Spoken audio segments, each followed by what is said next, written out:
صدق الله مولانا العظيم.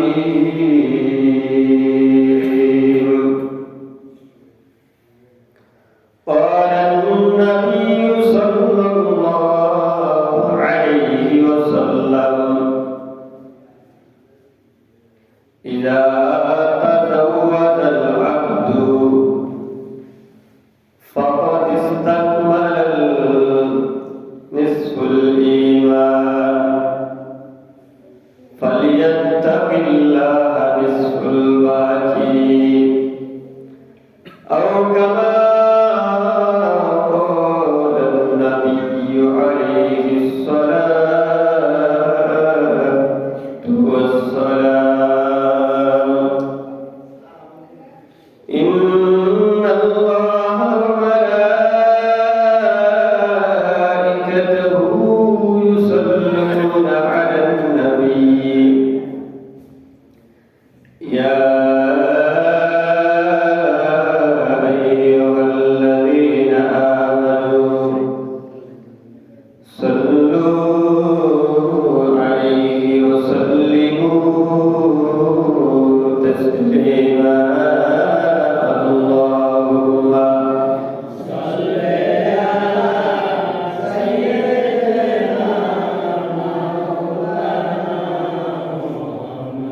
وعلى آل سيدنا محمد. اللهم صل على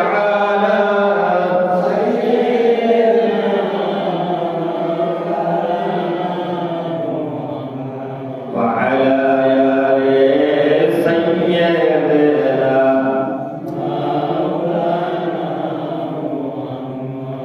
আমার যতই বলি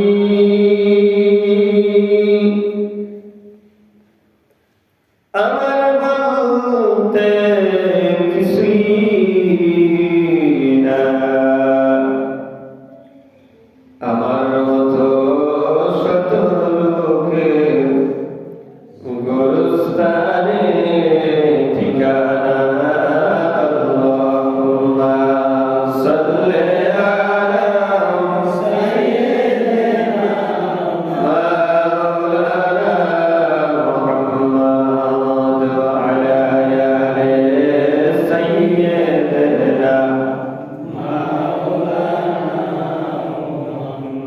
লা ইলাহা ইল্লাল্লাহ, লা ইলাহা ইল্লাল্লাহ, লা ইলাহা ইল্লাল্লাহ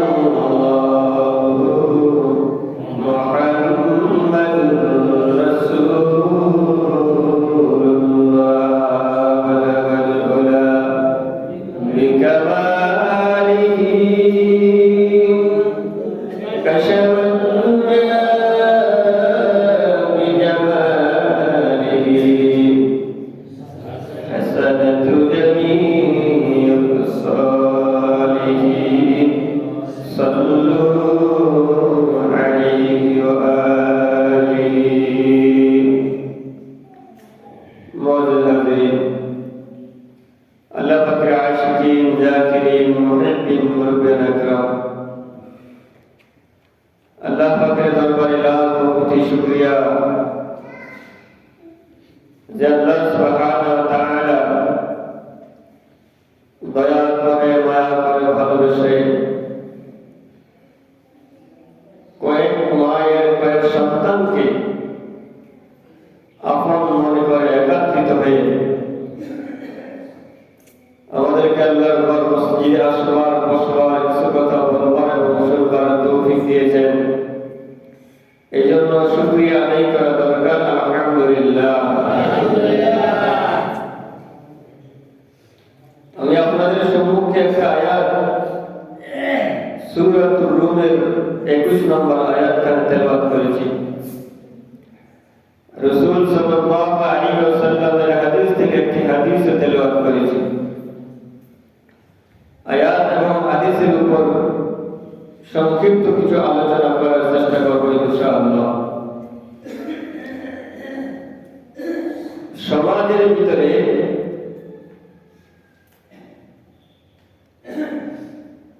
এমন কিছু কাজ আছে যেগুলো অতি সহজ, কিন্তু ওই কাজগুলোকে আমরা কঠিনে পরিণত করি। অথচ রাসূল সাল্লাল্লাহু আলাইহি ওয়াসাল্লামের হাদিসের ভাষ্য অনুযায়ী বোঝা যায় এই কাজগুলো সমাজের ভিতরে সবচেয়ে সহজ, কিন্তু এই কাজগুলোকে আমরা কঠিন বানিয়ে নিই, অনেক শক্ত বানিয়ে নিই।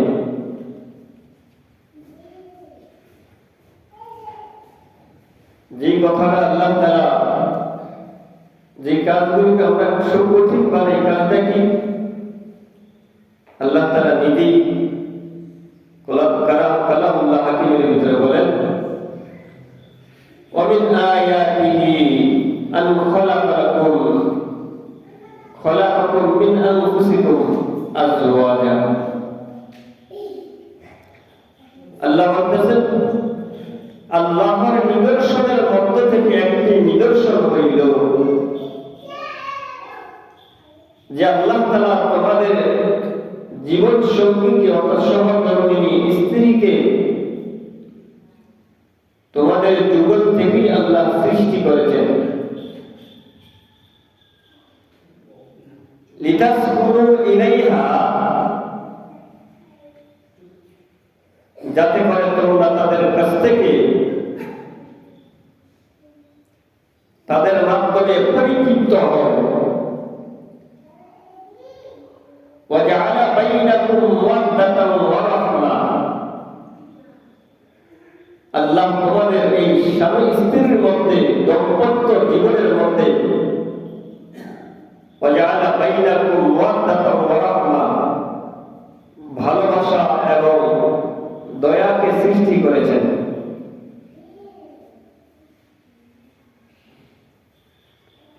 নবীজি হাদিসের ভিতরে বলেন, লাম তারা লিল মুতাহাব্বাইনি মিসলান নিকাহ,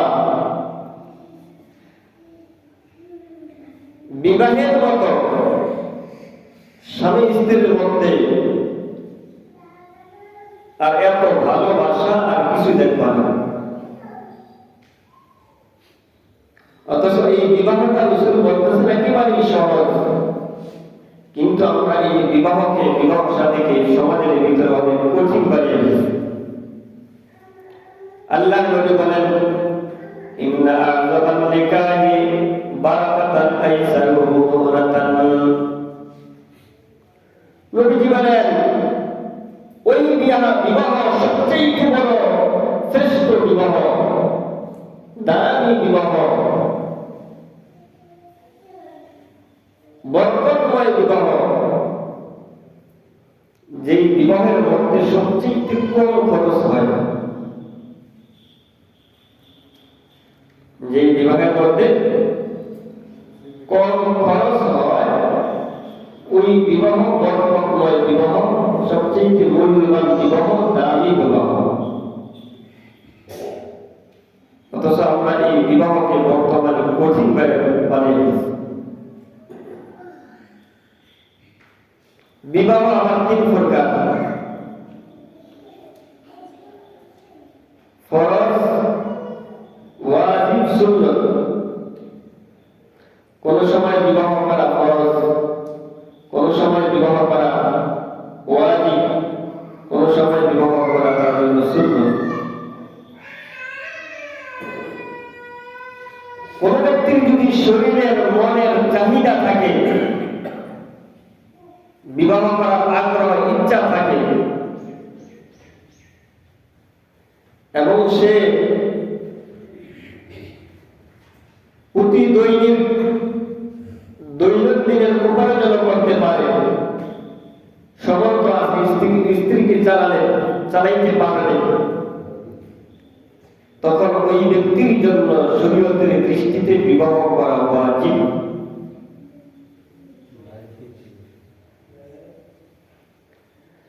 আর যদি শরীরের মনের চাহিদাও আছে, তার সমর্থ আছে, চাহিদা ব্যাপক হারে অধিক চাহিদা, বিবাহ না করলে সেই গুনাহের কাজে, হারাম কাজে লিপ্ত হওয়ার আশঙ্কা আছে, তখন তার জন্য বিবাহ করাটা ফরজ।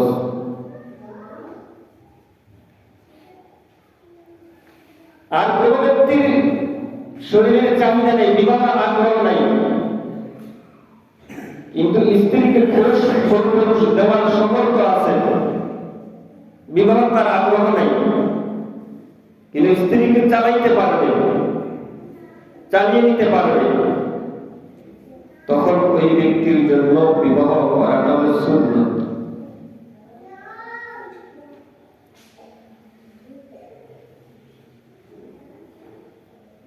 হুসাইন আহমদ মাদানীর বংশধরের মধ্যে যখনই ছেলে হোক অথবা মেয়ে হোক বালেগ হইত, প্রাপ্তবয়স্ক হইত, সঙ্গে সঙ্গে তারা বিবাহের ব্যবস্থা করতেন। হুসাইন আহমদ মাদানী বিবাহের ব্যবস্থা করে দিতেন, কারণ সন্তান উপযুক্ত হওয়ার পর, বালেগ হওয়ার পর এই সন্তানকে যদি পিতামাতার বিবাহ না করায় আর এই সন্তান যদি কোনো গুনাহের কাজে লিপ্ত হয়, তখন এই গুনাহের দায় বা পিতামাতা বহন করবে।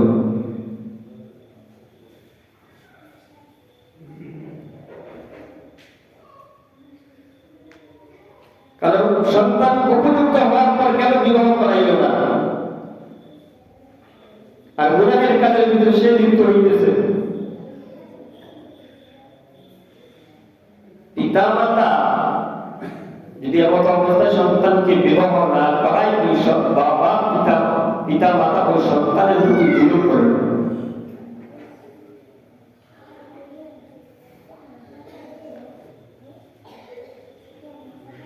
তখন আমি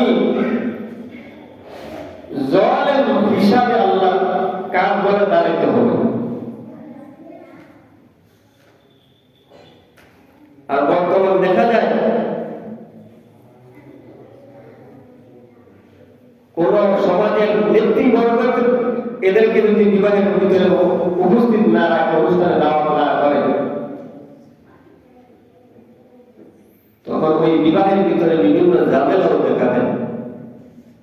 কি আমার দাওয়াত দিল না, আমার পাশের বাড়ির বিবাহ আমি পিতারি না, হয় কিনা সমাজের ভিতরে।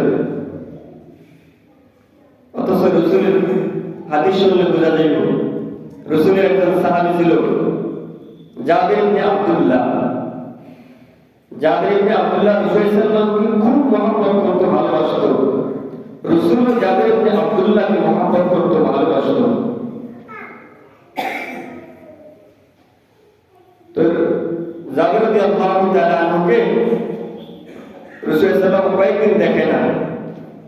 দেখা না হওয়ার পর এক সময় জাবির ইবনে আব্দুল্লাহ মসজিদে আসে। তো রাসূল সাল্লাল্লাহু আলাইহি ওয়াসাল্লাম জিজ্ঞেস করতেছে, জাবির তুমি কোথায় ছিলে এই কয়েকদিন? জাবির রাদিয়াল্লাহু তাআলা বলতেছে, ইয়া রাসূলুল্লাহ, ইয়া হাবিবাল্লাহ, আমি বিবাহ করেছি। অথচ দেখেন রাসূলের জাবির ইবনে আব্দুল্লাহ রাসূলকে কত মহব্বত করত, রাসূল জাবির ইবনে আব্দুল্লাহকে কত মহব্বত করত, কিন্তু রাসূল জাবির ইবনে আব্দুল্লাহ বিবাহ করতে কিন্তু রাসূলকে জানায়নি।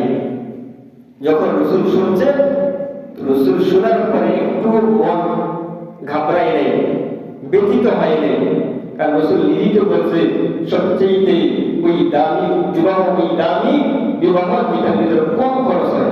রাসূল তো আজকে রাগ করতে পারতেন, আমাকে কেন জানাইল না, আমি আপনাকে এত মহব্বত করি। আর আমাদের সমাজ হইলে আমার কেন বলল না, অন্য সময় দৌড় দিতে আসতে পারে বিপদের সময়, আজকে আমার কেন বলল না, তার মায়ের মেয়ের বিবাহ, তার ছেলের বিবাহ। অথচ রাসূলের চাইতে দামি শ্রেষ্ঠ মানুষ এই দুনিয়ার জমিনে কি আছে? আরেকটা হাদিস দ্বারা প্রমাণ, রাসূলের একজন সাহাবী আব্দুর রহমান ইবনে আউফ, আশারে মুবাশশারা, অর্থাৎ যেই 10 জন সাহাবী দুনিয়াতে থাকাকালীন জান্নাতের সুসংবাদ পেয়েছেন, সার্টিফিকেট পেয়েছেন, তাদের মধ্য থেকে একজন হলো আব্দুর রহমান ইবনে আউফ। আব্দুর রহমান ইবনে মসজিদে আউফ রাদিয়াল্লাহু তাআলা আনহু মসজিদে নববীতে আইলেন। আসার পর হঠাৎ আব্দুর রহমান ইবনে আউফের প্রতি রাসূলের দৃষ্টি পড়ল। তাকিয়ে দেখলেন রাসূল সাল্লাল্লাহু আলাইহি ওয়াসাল্লাম আব্দুর রহমান ইবনে আউফের জামাতে একটু রং দেখা যাইতেছে, রং। আল্লাহ নবী আব্দুর রহমান আউফকে ডাক দিয়ে বলতেছেন, আব্দুর রহমান, তোমার জামায় রং কিসের?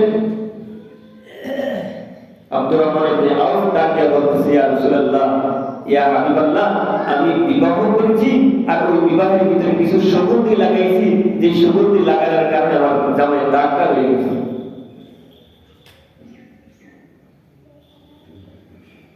জামায় দাগ হয়ে গেছে। অথচ যেই সাহাবী দুনিয়াতে থাকাকালীন জান্নাতের সুসংবাদ পাইলেন, জান্নাতের সার্টিফিকেট পাইলেন, কিন্তু সে সাহাবী রাসূলকে দাওয়াত করলেন না, আর রাসূল থেকে তারা একটু ঘবরাইলেন না, ব্যথিত হইলেন না, মন খারাপ করলেন না। আর আমাদের সমাজে অথচ দেখা যায় একজনকে দাওয়াত না দিলে সে আমারে কইল না, আমাকে বলল না।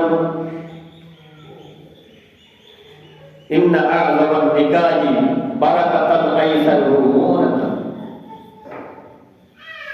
ওই বিবাহ দামি বিবাহ, বরকত বিবাহ, এই বিবাহের ভিতরে কম খরচ হয়।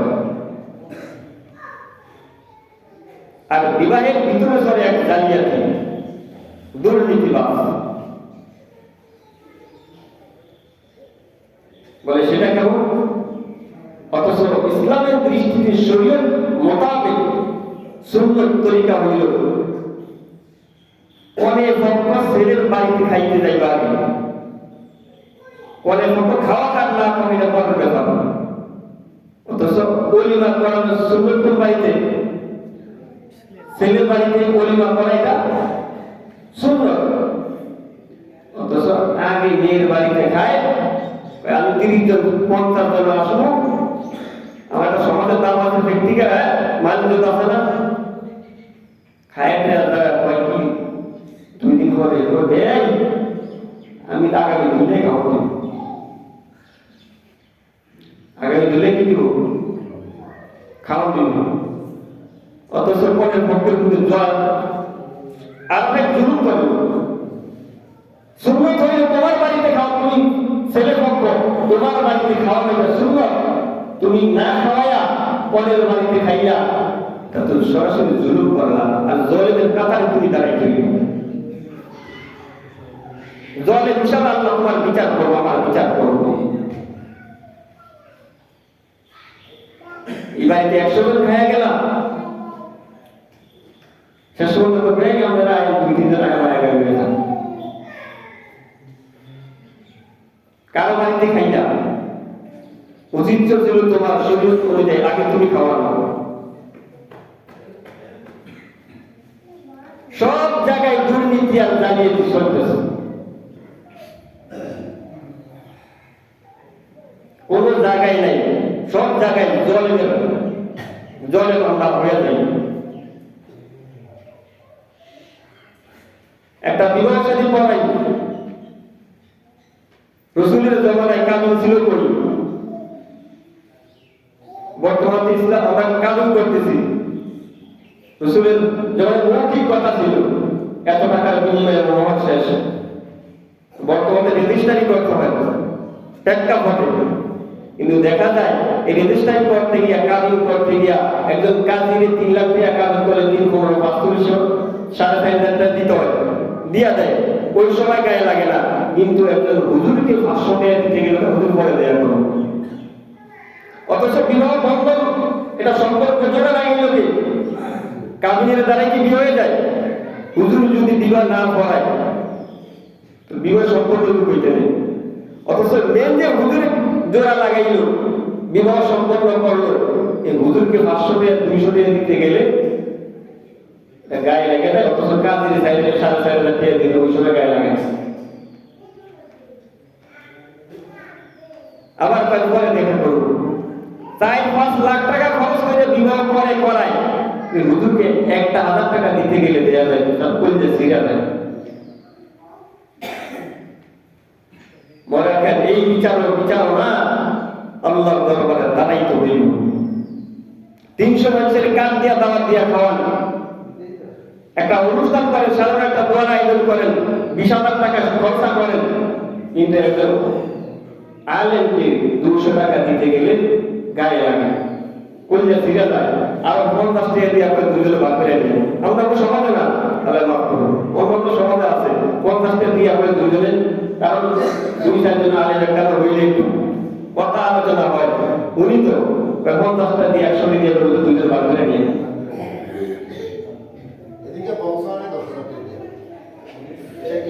আমাদের মতো জলেবার পৃথিবীতে নাই নিয়া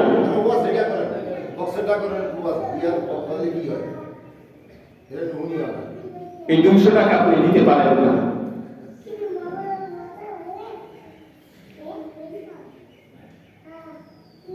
প্রতিটা কাজে আমরা বিভিন্ন লাইনে জুলুম করে থাকি।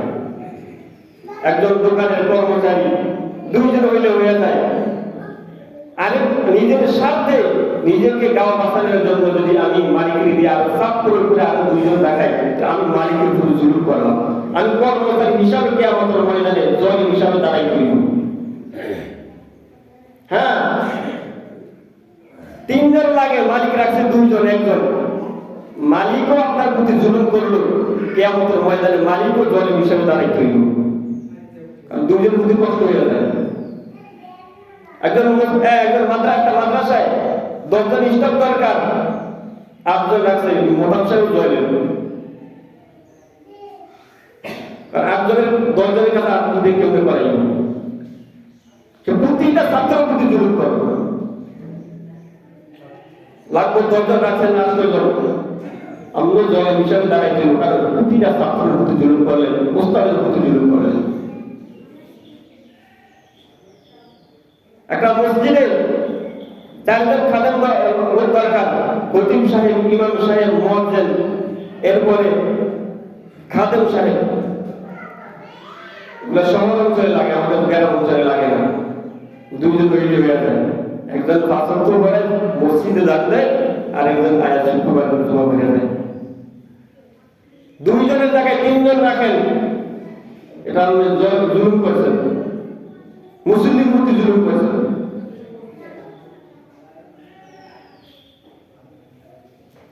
আর 3 জনের জায়গায় 2 জন রাখছেন, ওই ইমাম মুয়াজ্জিন প্রতি জুলুম করছেন।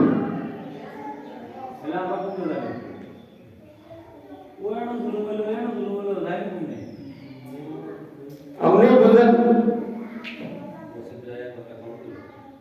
লাগবে 3 জন, আমরা 2 জন একটা কার প্রতি জুলুম করলেন, 3 জন লাগবে, আপনি 2 জন একটা কার প্রতি জুলুম করলেন, যেটা দরকার ওইটাই আপনি করতে হইব, আমি করতে হইব।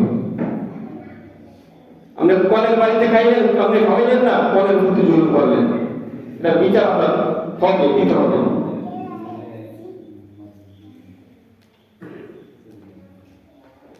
বাবাজি, সবচেয়ে সহজ এটা হল বিবাহ। আজকে বিবাহকে আমরা কঠিন বানাইছি। আল্লাহ রাসূল বলতেছেন, কোন বান্দা যখন বিবাহ করে সে তার অর্ধেক দিনকে পরিপূর্ণ করলো, আর বাকি অর্ধেকের ব্যাপারে সে যেন আল্লাহকে ভয় করে। আল্লাহকে ভয় করে।